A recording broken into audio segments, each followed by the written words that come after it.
Kalau Mbak Novi sebagai produser juga, berapa lama boleh ke develop? Kalau tadi Mbak Rinda sempat bilang nih dari awal tahun, terus gimana proses akhirnya ngobrol bareng Mbak Rinda dan juga Mas Monjinya? Silakan. Oke, aku mau say thank you semua teman-teman media yang udah hadir, dan juga ada beberapa fanbase juga yang hari ini menyempatkan hadir. Thank you, apresiasi dan waktunya. Gitu ya.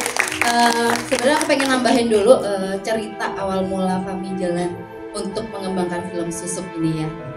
Sebagai seorang perempuan, aku tuh secara fisik look tidak sempurna seperti teman-teman perempuan pada umumnya gitu.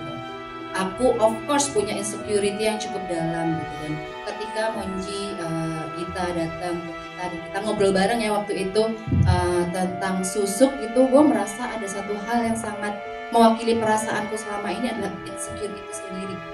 Sebagai perempuan, kenapa sih orang memilih pakai Susuk? Karena dia sebenarnya punya insecurity di hidupnya gitu.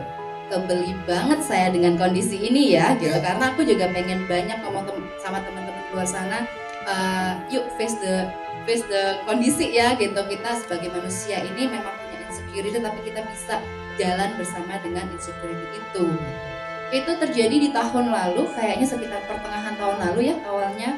Kemudian kita nongkrong ngobrol dulu awalnya, terus lama-lama kok makin ngerasa nih kita makin match nih sama kontennya, nih makin sesuai nih sama kontennya, akhirnya kita jalan bareng. Jadi kita emang basically bener-bener Monji mulai nulis skrip, kita mulai duduk bareng untuk tempel post-it kanan kiri bikin idea. Nanti ketika filmnya rilis saya posting gitu post-itnya gitu ya, kita nempel banyak banget post-it, kita coba mana nih cerita yang paling sesuai yang pengen kita bawain gitu. Mulai dari pertengahan tahun lalu intens banget di mendekati akhir tahun, kemudian kita berjalan sampai saat ini. Kalau untuk film ini lebih ngambil kemana? Karena yang saya tahu Susuk pun setiap daerah beda gitu kan. Itu yang untuk film ini ke daerah mana? Jawa Barat kah, Jawa Tengah? Jawa Tengah, Jogja itu sama sih. Kita lebih ke arah, sebenarnya arah kalau dari segi culture kan memang Jawa sih posisinya sih. Tapi Jawa Tengah, Timur itu juga kurang lebih sama efeknya dan segala macamnya mungkin agak berbeda-beda ya karena penanganannya. Dan itu lebih fokusnya ke memang Susuk kecantikan. Iya, ya lebih kecantikannya. Karena kan ada beberapa tipe Susuk ya, ada Susuk nasi, ada buat posisinya dan lain sebagainya, ada buat kekuatan kayak gitu. Mungkin detailnya Jawa Tengahnya daerah mana ya? Banyak juga tuh Jawa Tengah. Kalau saya aslinya Wonosobo. Nah, Dieng.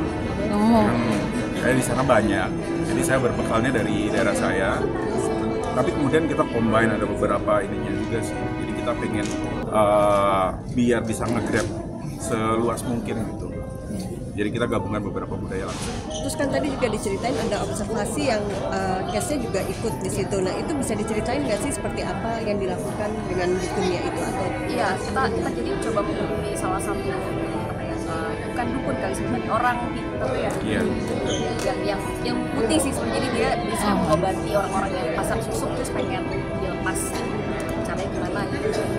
Jadi ya kita, maksudnya itu bagian dari riset pertama buat pendalaman karakter si Hana Malasan sendiri sebagai seorang pemain Susuk, dan buat saya juga sih untuk nanti treatment horornya akan seperti apa. Ada berapa orang pintar atau? Ada beberapa, ada yang satu memang kita datang ke sana langsung.